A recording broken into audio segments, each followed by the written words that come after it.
कुछ लोग और कुछ और लोगों से बात करेंगे, उनसे जानेंगे क्या है उनके मुद्दे और आखिर इस बार गोंडा से किसको बनाएंगे वो सांसद। हालांकि यहाँ अगर हम देखें तो करीब 18.5 लाख से ज्यादा वोटर हैं, जिसमें सबसे बड़ी संख्या में मुस्लिम मतदाता हैं जिनकी संख्या करीब 4.5 लाख है। वहीं दूसरे नंबर पर यहाँ पर आते हैं ब्राह्मण मतदाता जिनकी संख्या करीब 3.25 लाख है और 2 लाख के करीब यादव मतदाता भी हैं। हालांकि क्षत्रिय मतदाताओं की संख्या यहाँ पर करीब 1 लाख है, जिसको लेकर सभी पार्टियां अपना राजनीतिक गुणा गणित लगा रही हैं और कोशिश कर रही हैं कि 2014 को लेकर जिस तरीके से भारतीय जनता पार्टी ने यहां परफॉर्मेंस 2019 में भी की और 2024 में भी यहां से कमल खिलाया जाए, तो वहीं इस बार कांग्रेस और समाजवादी पार्टी गठबंधन ने भी बेनी वर्मा की पौत्री श्रेया वर्मा को मैदान में उतार दिया है।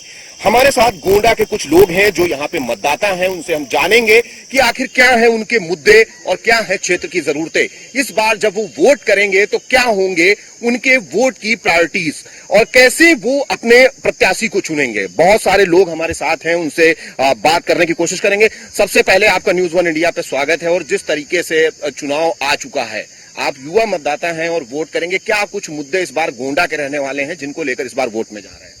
देखिए, सबसे बड़ा मुद्दा तो बेरोजगारी है। जो सरकार नौकरी देगी उसको हम चुनेंगे।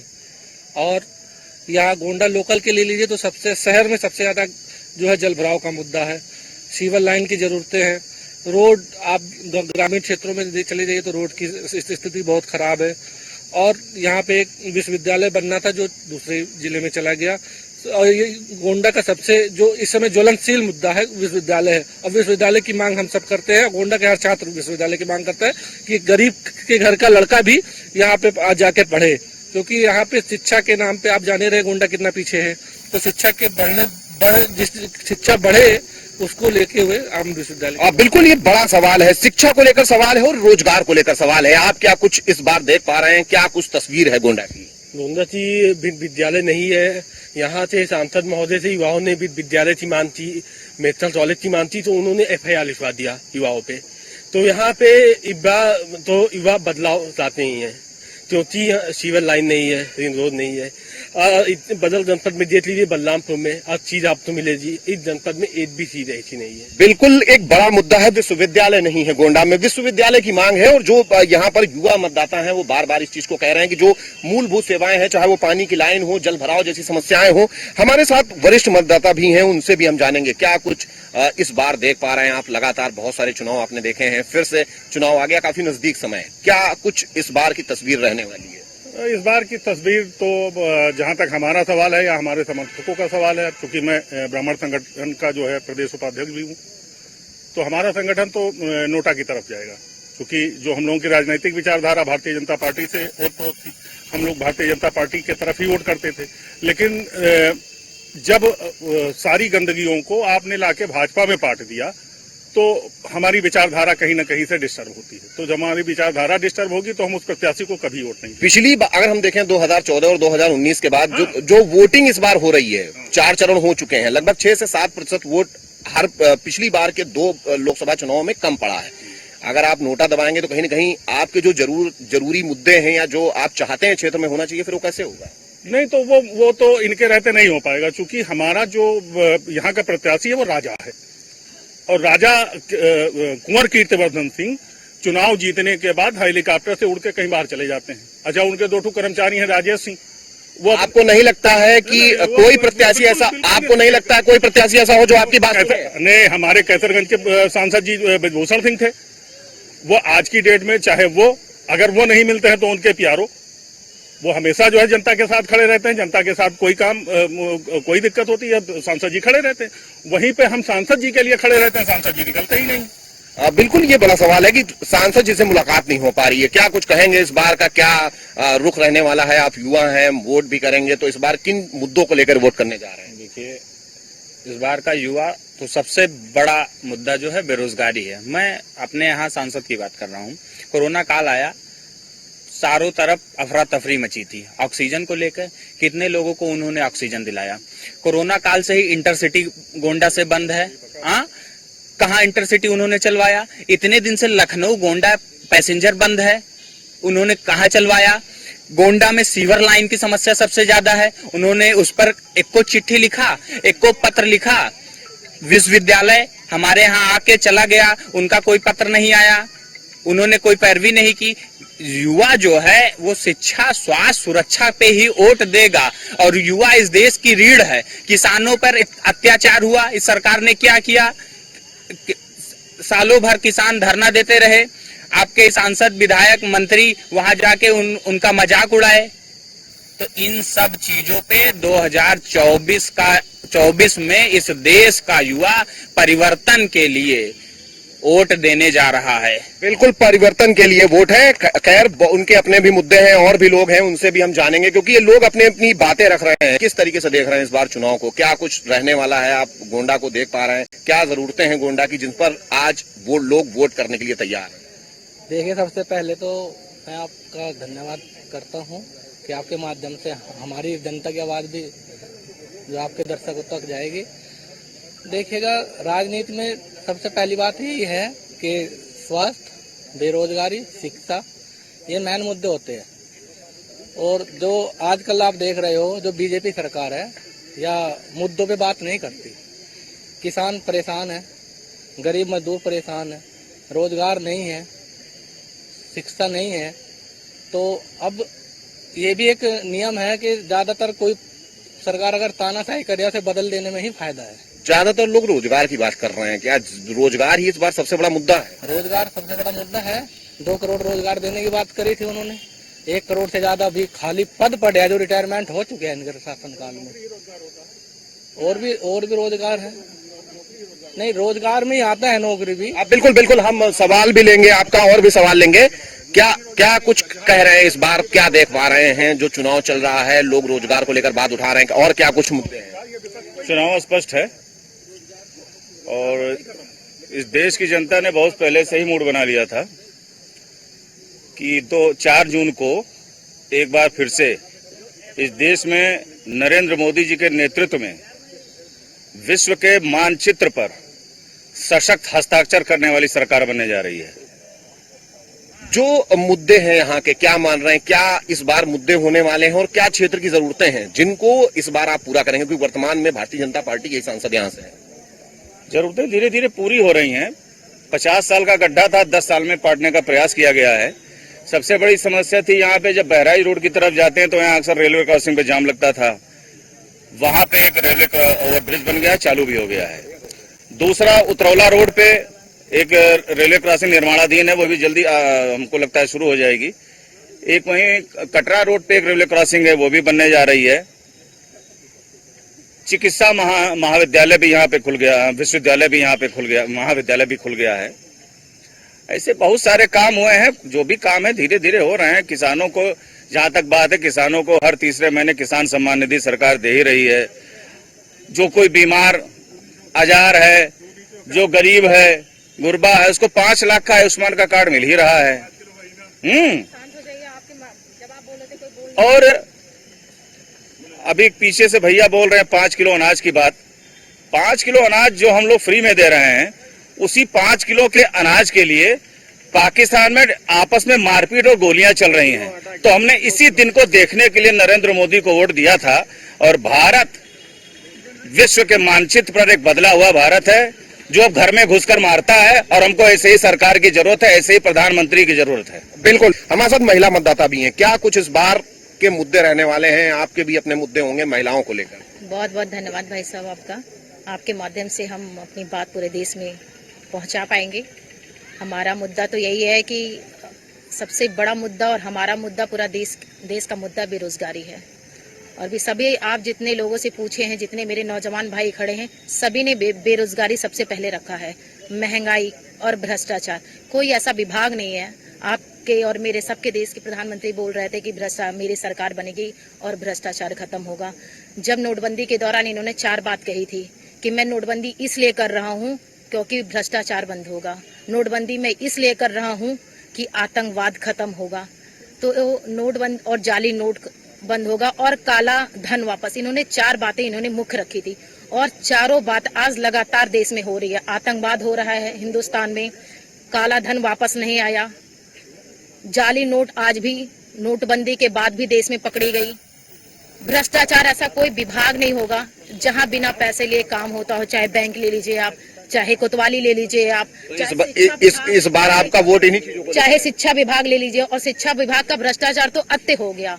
उसमें कितने बेरोजगार भाई लोग बैठे हुए हैं कि जितना उत्तर प्रदेश सरकार ने परीक्षा कराई है, सारी की सारी परीक्षा लीक हुई है। ऐसा कोई परीक्षा नहीं है जिसमें युवा बेरोजगार भाई, हमारे नौजवान भाई सिरिज गए हों। बात रही महिलाओं की, पूरे देश में बहुत कम ही ऐसा स्टेट होगा जो ठीक है, जहां मतलब ऐसा कोई जिला नहीं होगा, प्रदेश की बात छोड़िए, ऐसा कोई जिला नहीं होगा जहां महिलाओं के साथ अत्याचार न हो, चाहे वो रेप कांड हो, चाहे छेड़खानी हो, चाहे कोई भी है, चाहे उसका मर्डर हो। और सभी जिलों में लगभग ऐसी सरकार हमने नहीं देखी होगी, मेरी उम्र भी हो गई, और जो बड़े बुजुर्ग हैं वो भी ऐसी सरकार बोलते हैं कि बेटा हम ऐसी कोई सरकार ऐसी नहीं देखे कि इस तरीके से अत्याचार, इस तरीके से दादागिरी, इस तरीके से तानाशाही चली हो। तो अभी देखिए आप मणिपुर की घटना उठाइए, महिलाओं के साथ बहुत गंभीर अपराध हुआ, लेकिन देश के प्रधानमंत्री एक शब्द नहीं बोले। सरकार कह रही है कि हमने महिलाओं के लिए, चाहे वो आरक्षण बिल हो लेकर आए या फिर महिलाओं के लिए एंटी स्क्वाड, जो रोमियो एंटी स्क्वाड है उसको भी बनाया गया, और लगातार महिलाओं को लेकर काम हो रहा है, चाहे 1090 या दूसरी सेवाएं हो। तो ये नहीं लग रहा है कि आपको ये चीजें हुई? चलिए अपनी बात न करके मैं आपकी ही बात की जवाब दे दूं। भाई साहब, आप महिलाओं की बात कर रहे हैं, वो सरकार बात कर रहे हैं कि आरक्षण की बात कर रहे हैं। किस आरक्षण की बात कर रहे हैं? अभी तो लागू नहीं हुआ। दूसरी बात यह है कि महिलाओं को पहले आप सुरक्षा तो दीजिए, आप महिलाओं को सुरक्षित तो करिए। आपने बेटी पढ़ाओ बेटी का बचाओ का नारा दे दिया, क्या इससे हमारी देश की महिलाएं सुरक्षित है? अगर हो गई तो जो पूर्व प्रधानमंत्री के पौत्र जो थे, 2000 महिलाओं के साथ अश्लील वीडियो बना करके उन्होंने वो जर्मनी चले गए। ये आपका मुद्दा क्या है इस बार? किस चीजों पे वोट देना है? ये सारी चीजें हैं, मतलब आप मेरी सारी बातों से सहमत हैं? मैं कैसे सहमत हो सकता हूं? आप अपना बता रही ना कि आप वोट क्यों करेंगी, आप वोट क्यों करेंगी? वोट करने के पीछे आपके ये मुद्दे हैं जी। मेरे मुद्दे यही है, बेरोजगारी, महिला सुरक्षा, भ्रष्टाचार। भाई साहब एक मिनट आप लोग जाइए। बिल्कुल, बेरोजगारी, महिला सुरक्षा, क्या कुछ इस बार देख पा रहे हैं गोंडा में? गोंडा क्या कह रहा है इस बार? सर, सबसे पहली बात बता दें कि जब हम माहौल में घूमते हैं, समाज में घूमते हैं, तो इस समय देखने को मिल रहा है कि वोटर बिल्कुल साइलेंट है, बिल्कुल साइलेंट है, खुल के बाहर नहीं आ रहा है। तो बड़ा परिवर्तन अब की देखने को मिलेगा। और कहेंगे, अगर टक्कर की बात कहें तो गठबंधन और बीजेपी में जोरदार टक्कर होने वाली है, और ऐसी टक्कर होगी जो पूरा भारत याद रखेगा। क्योंकि अब की जो लोकल मुद्दे हैं उस पर भी तो लोग बात तो कर रहे हैं, कुछ विकास हुए, कुछ नहीं हुए हैं, कुछ लोगों को कई चीजें मिली हैं, कुछ नहीं मिली हैं। तो ऐसे ही 50-50 की देखने को मिल रहा है, और साइलेंट वोटर है आपकी। और परिवर्तन बिल्कुल कह सकते हैं कि 100 में मान के चलिए तो 60% लग रहा है परिवर्तन हो जाएगा। 40% का लग रहा है, लेकिन परिवर्तन हो सकता है, क्योंकि बहुत ही गंभीर विषय आपकी ये चुनाव होने वाला है। बिल्कुल परिवर्तन हो सकता है, और वोटर साइलेंट है, और कुछ और लोग हैं। बिल्कुल हम आप तक भी आएंगे। क्या कहना चाहेंगे, क्या कुछ देख पा रहे हैं? आप वरिष्ठ मतदाता हैं और इस बार फिर से आप चुनाव में वोट करने जा रहे हैं, क्या कुछ मुद्दे रहने वाले हैं? सबसे बड़ी व्यवस्था होती कानून व्यवस्था, कानून का मुद्दा सबसे बड़ा मुद्दा होता है। कानून व्यवस्था, जब सत्ता के सरकार में हाई कोर्ट पर हल्ला बोला जाता है, थानों पर हल्ला बोल करके सरकार उनको छुड़ाया जाता है, अपराधियों को, ऐसी स्थिति में आप जिसका मुखिया कहता हो कि लड़कों से अपराध हो जाता है, ऐसी सरकार में क्या आप सोच सकते हैं कि महिलाओं के साथ अन्याय अत्याचार नहीं होगा? ऐसी कानून व्यवस्था सुधरी है, निश्चित रूप से सुधरी है। अपराधियों में खौफ पैदा हुआ है, इसलिए सरकार अच्छी है, तमाम अच्छे मुद्दों पर काम कर रही है। और बेरोजगारी इत्यादि सभी सरकारों में होती है, ऐसा कोई सरकार नहीं है जिसमें बेरोजगारी खत्म हो जाएगी, महंगाई खत्म हो जाएगी। जैसे जैसे विकास होगा वैसे वैसे महंगाई होगी। अच्छी सरकार है, सरकार को अच्छी सरकार है, अच्छी सरकार को चलना चाहिए। बिल्कुल ये वरिष्ठ मतदाता है, बता रहे हैं, कुछ और लोग भी हैं, क्या कहेंगे? ऐसा नहीं कि प्रॉब्लम सारी सॉर्ट आउट हो गई है। बीजेपी को आला दिन चला ना, बीजेपी में सभी अच्छे हैं, लेकिन हमको लेसर इविल जिसमें कम बुराई उसको चूज करना है। भाजपा की गवर्नमेंट, जहां मैडम बता रहे हैं लॉ एंड ऑर्डर की बात, लॉ ऑर्डर इससे बेटर नहीं हो सकता, और सुधार की जरूरत है और होती रहेगी। जहां तक रेप केस की बात है, तमाम बहुत सुधार हुआ है। और हमको 3 मुद्दों, नेशनलिटी फर्स्ट है, उस पर डेवलपमेंट, 2-3 चीजों पे हमको वोट करना है। और भाजपा बेटर है, ऑलवेज बेटर रहेगी। बिल्कुल नेशनैलिटी भी एक बड़ा मुद्दा है। हाँ, क्या कह रहे हैं आप? भैया कानून व्यवस्था की बात कर रहे थे। अभी हाल में ही लखनऊ में संजीव महेश्वरी जीवा की कोर्ट में दिन दहाड़े हत्या कर दी गई। वहाँ पे कानून की इनके धज्जियां नहीं उड़ रही थी। दूसरी चीज बिल्कुल गोंडा के मुद्दे में इसी सरकार में संसद में आंसू गैस के गोले छोड़ दिए गए। अब भाजपा सांसद पास दिया था। कितना बड़ा हमला, इस देश के सारे सांसद वहां जुटे थे, प्रधानमंत्री, राष्ट्रपति, सारे लोग जुटे थे। अरे संसद को बिल्कुल एक एक करके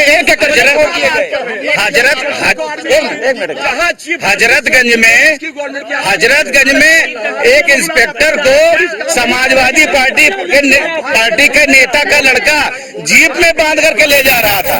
तो कानून व्यवस्था की बात, तो कानून व्यवस्था, अगर कोई कानून तोड़ने की बात करेगा तो उसके पे बुलडोजर चल जाएगा। बिल्कुल बुलडोजर चलेगा कानून व्यवस्था को लेकर। न्याय का बुलडोजर नहीं हो सकता। ये देश संविधान से चलेगा, बुलडोजर से नहीं चलेगा। ये देश संविधान एक एक करके अगर आप बात नहीं चलेगा, एक एक करके आप बात रखेंगे तभी रखेंगे। भैया कह रहे थे चीफ जस्टिस की बात। 2019 के चुनाव से पहले 4 चीफ जस्टिस ने सरेआम प्रेस कॉन्फ्रेंस करके कहा कि संविधान खतरे में है। वो ये नहीं बोलेंगे। दूसरी चीज, भैया एक देश का नाम ले लेता, अपने मुंह से उस देश का नाम नहीं लेना चाहता। इतना गंदा देश है। उस देश के बारे में बता रहे थे कि वहाँ अनाज 10 किलो 5 किलो मिलता है।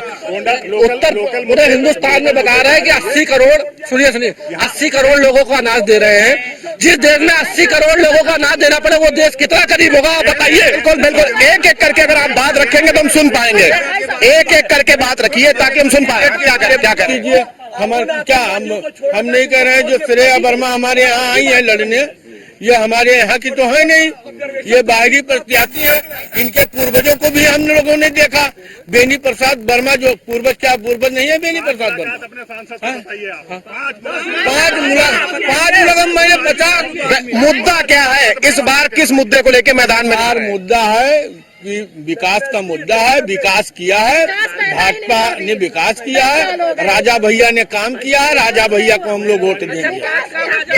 बिल्कुल ये विकास की बात करें, विकास 10 साल में तो हुआ नहीं है और विकास की हत्या हुई है। और ये हमारे कैंडिडेट को, हमारे प्रत्याशी को ये बाहरी बता रहे। उनके बाबा जी यहाँ के सांसद रहे, उनके बाबा जी इस लोकसभा में नल लगवाए, सौर ऊर्जा के बहुत सारे ऐसा काम किए। बेरोजगारी और महंगाई, दादा आप बताएं, बेरोजगारी और महंगाई हमेशा मुद्दा रहा है। 1952 से जब इलेक्शन हुआ तब से लेकर टिल टुडे आज तक रहा और हमेशा रहेगा। पॉपुलेशन है, इतने गवर्नमेंट जॉब नहीं दिए जा सकते और हमेशा रहेगा। कोई गवर्नमेंट ये नहीं कि आपको सबको उठा के जो अब क्या कह रहे हैं, जैसे जैसे हाई स्कूल से बेटर हो रही है, बहुत बेटर हो रही है और आगे और बेटर। पूरा 100% सुधार नहीं होगा, सुधार की जरूरत है। एक एक करके बात रखेंगे तभी सुन पाएंगे। सबसे बड़ा मुद्दा इस समय बेरोजगारी का है। हम लोग सरकार से भीख नहीं मांग रहे हैं कि हमको फ्री में नौकरी दे दीजिए। आप सही तरीके से परीक्षा कराइए, उसमें जो योग्य हो वो नौकरी ले जाएगा। कम से कम आप समय पे वैकेंसियां तो निकालिए। बिल्कुल समय पे वैकेंसी निकलनी चाहिए। क्या कहेंगे? पेपर लीक जो का मामला जो है, हर सरकार में पेपर लीक होता था, लेकिन पहले की सरकारें उसको दाब के बैठ जाती थी, अपना कैंडिडेट करा लेती थी। अब इस मुद्दे को ये खोल देते हैं। पेपर लीक बिल्कुल कुछ युवा वोटर अपनी बात आराम से रखेंगे तभी सुन पाएंगे। कम से कम पहले सरकारी नौकरियां तो दे देते हैं। सरकार में तो नौकरियां नहीं मिलत है, बताओ आप। दूसरी चीज ये बिल्कुल एक एक करके अपनी बात रखें, मैं सबके पास। जैसे अभी तुलना हमारी पाकिस्तान और नेपाल से कर रहे हैं वाली है। अब की बार 400 पार जो ये कह रहे हैं ना, ये 140 पे रह जाएगा सिमट के। और बीजेपी सरकार इस देश से ऐसी चली जाएगी। एक कहावत है कि जैसे गधे के सिर से सींग। आप बिल्कुल कुछ और भी मत आता है। दादा इस बार क्या मुद्दा है? अच्छा आप नहीं जाते, इधर बोल लीजिए। क्या कहेंगे इस बार चुनाव किस पर वोट करेंगे? कमल के फूल पर। मुद्दा क्या है? मुद्दा ये है, बेरोजगारी, भ्रष्टाचार। बोल एक एक करके बोलिए तभी सुन पाएंगे। अब आप बताइए। मुद्दा ये है, विकास कार्य मुद्दा है। हम लोगों ने मोदी जी के गवर्नमेंट में जैसे आवास है, आवास योजना के हम लोगों को लाभ मिला। गैस सिलेंडर हम लोगों को गैस सिलेंडर मिला। कोई पक्षपात नहीं है कि हिंदू को जो मुसलमान को तो ऐसा कोई पक्षपात नहीं है। सारी जो है सारे जो है योजनाएं में राशन मिल रहा है, 5-5 किलो राशन मिल रहा है, जो हर आदमी को मिल रहा है। 5 किलो के हिसाब से राशन मिल रहा है, इसलिए हम लोग जो है वोट, मतलब बिना भेदभाव के चीजें मिल रही है। कुछ और लोगों को कुछ और लोगों को आप बताइए जी, मुद्दा है सर, करेंगे नौकरी चाहिए लोगों को, रोजगार चाहिए, बेरोजगारी खत्म होनी चाहिए। मतलब इस समय जो 10 साल से बेरोजगारी है उसे खत्म करने के लिए इस समय जो गोंडा में प्रत्याशी हैं श्रीमती श्रेया वर्मा जी को हम लोग सपोर्ट कर रहे हैं, वोट कर रहे हैं, क्योंकि केंद्र में हमें रोजगार चाहिए। आप बिल्कुल रोजगार बड़ा मुद्दा है। दूसरा क्या कहेंगे, आप भी युवा वोटर हैं, इस बार चुनाव में जा रहे हैं, क्या गोंडा के मुद्दे चेंजिंग होगा, सपा को देंगे वोट। मुद्दा क्या रहेगा, क्यों देंगे? बेरोजगारी है, सिलेंडर है, बहुत कुछ है, क्या क्या बताए। सिलेंडर 400-500 रुपए, आज 1000-1100 रुपए सिलेंडर लेके खाए, फ्री का राशन देख के 1100 का सिलेंडर दे रहे हो आप, तो उससे क्या फायदा है? बिल्कुल, महंगाई, बेरोजगारी बड़े मुद्दे हैं। कुछ और लोगों से बात करें, क्या इस बार का क्या मुद्दा है चुनाव? सबसे बड़ा मुद्दा विश्वविद्यालय है। 2 सांसद 7 विधायक मिलके एक विश्वविद्यालय नहीं ला पाए, और बेरोजगारी तो मुद्दा है ही है, वो तो आप लोग जानते ही हैं। बाकी इन सारे लोगों से बात, इस बार इसी पर वोट होने जा रहा है। हाँ, इसी पे वोट होगा। आप बिल्कुल, क्या कहेंगे, आप युवा वोटर हैं, इस बार वोट डालने जाएंगे तो क्या दिमाग में रहेगा, इस बार वोट किस तरीके से देने जा रहे हैं? मेरी उम्र लगभग 25 साल की है। मैंने अपनी उम्र में जितने भी चुनाव देखे हैं, ये मेरा पहला चुनाव ऐसा है जिसमें अनगिनत मुद्दे हैं। मुद्दा बेरोजगारी का है, महंगाई का है, भ्रष्टाचार का है। अभी सबसे बड़ी बात जो बेसिक नीड है वो मेरे गोंडा में नहीं है। बेसिक नीड सबसे बड़ी बात है कि हम लोग एक जनप्रतिनिधि हैं। हम जब बरसात आता है, जून का महीना आता है, तो हम जब वार्डों में निकलते हैं तो हम देखते हैं कि 10 मिनट की बारिश में हम घुटने तक पानी आ जाता है। और मतलब ये बेसिक नीडें हैं। और गोंडा जनपद हमारे देवीपाटन मंडल का मुख्यालय है, और मुख्यालय पे बताइए सीवर लाइन नहीं है, और मतलब जो बेसिक नीड है मैं उस पर बात कर रहा हूँ। और बाईपास नहीं है, रिंग रोड नहीं है। आप अयोध्या रोड पे चले जाइए, अभी कल एक हादसा हुआ, 3 परिवार के चिराग उड़ गए हैं, और उससे 1 हफ्ता पहले अभी समथिंग 1 हफ्ता नहीं हुआ है, बहुत बड़े हादसे हुए, पूरी स्कॉर्पियो ऐसे उड़ गई है। मतलब अयोध्या एक तीर्थ स्थल है जो भी है, लेकिन वहां पे जाने के लिए आप ये मान लीजिए कि हमें बाईपास होना चाहिए। शहर से होकर जो है सारी बसें जाती हैं, और अनगिनत जो है हत्याकांड होते ही रहते हैं इस सरकार में। और जब से मतलब कुल मिला के इस सरकार में बहुत पेपर लीक हुए हैं। मैं खुद कई पेपर दे के आया हूँ। 2018 में मैंने लेखपाल का पेपर दिया था, जब मैं शाम को आया, और मैंने उसकी जो है जो पेपर मैं दे के आया, जब उसकी की आया, मैंने उसको मैच किया तो लगा कि मेरा सिलेक्शन हो जाएगा। एक हफ्ते तक मैं खुश था, लेकिन 1 हफ्ते के बाद जब खबर आती है कि वो पेपर लीक हो गया, और आपको मैं बता नहीं सकता, मैं उस पल को आपके साथ में एक्सप्लेन नहीं कर सकता। इतना दुख हुआ मुझे कि जिस पेपर में मेरा सिलेक्शन होने वाला था, उस पेपर को सरकार नहीं बचा पाई, सफलतापूर्वक उस परिवार को संपन्न नहीं करा पाई, वो पेपर लीक हो गया। बिल्कुल एक एक करके देखिए, मैं एक लाइन की बात कहना चाहता हूँ कि राष्ट्र सर्वोपरि है। जब राष्ट्र सुरक्षित रहेगा, मुद्दे आएंगे, मुद्दे जाएंगे, मुद्दे सॉल्व होंगे, मुद्दे हल होंगे, मुद्दे फिर से बनेंगे, लेकिन राष्ट्र सुरक्षित रहना चाहिए। बिल्कुल, मैं गोंडा में न्यूज 1 इंडिया की टीम है, और लगातार यहाँ लोगों से हमने बात की, और बहुत सारे मुद्दे हैं जिसमें स्थानीय मुद्दे भी थे, सीवर का मुद्दा है, जल भराव का मुद्दा है, एक विश्वविद्यालय गोंडा में होना चाहिए, ऐसी लोगों की मांग है। हालांकि कानून व्यवस्था को लेकर लोग खुश भी हैं। 20 तारीख को गोंडा में मतदान होगा, जब इन्हीं सारे मुद्दों को लेकर लोग अपना वोट करेंगे। कैमरामैन शाहनी के साथ में इसके वाजपेयी, न्यूज 1 इंडिया, गोंडा। तो फ्री में दे रहे हैं, उसी 5 किलो के अनाज के लिए पाकिस्तान में आपस में मारपीट और गोलियां चल रही हैं। कुछ विकास हुए, कुछ नहीं हुए हैं, कुछ लोगों को कई चीजें मिली हैं, कुछ नहीं मिली हैं। 80 करोड़ लोगों को अनाज दे रहे हैं। जिस देश में 80 करोड़ लोगों को अनाज देना पड़े, वो देश कितना गरीब होगा, आप बताइए। कहाँ इंटरसिटी उन्होंने चलवाया? इतने दिन से लखनऊ गोंडा पैसेंजर बंद है, उन्होंने कहाँ चलवाया? गोंडा में सीवर लाइन की समस्या सबसे ज्यादा है, उन्होंने उस पर एक को चिट्ठी लिखा।